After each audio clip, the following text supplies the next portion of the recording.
هو يعني للحق المحافظ بتاعنا في اسكندرية شغال والإزالات شغالة. هي الإزالات دي مش عشان يضر حد، عشان يمنع ضرر الناس اللي مستغلية الشارع. فمش من حقك تستغل الشارع. لكن يا سيادة المحافظ، عشان الحي المنتزه مش شغال أصلا.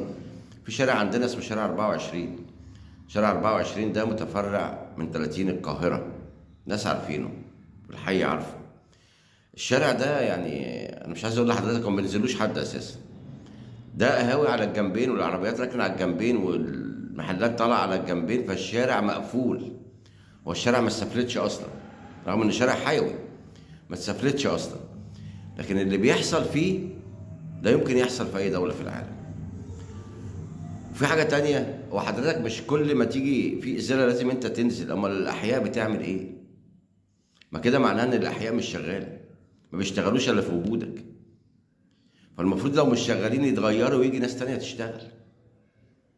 لان مش معقول لازم انت تنزل في كل الازالات، او لازم تبقى موجود عشان الحي ورئيسة الحي تنزل.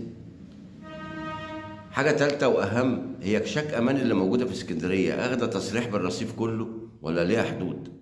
هي مأجرة من الدولة او من الشرطة او من الجيش؟ انا مش عارف. هما كاتبين امان وعلامة الشرطة وعلامة الجيش، ما تعرفش هما تبع ايه.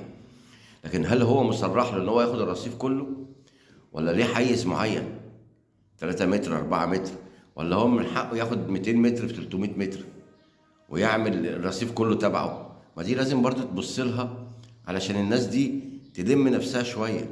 انت مأجر مكان على الرصيف ومش عارف ازاي، فمش من حقك انك تاخد الرصيف كله وانك تعمل 30 محل جنب بعض. دي وجهة نظر. ربنا يعين الجميع ويتوب علينا ربنا.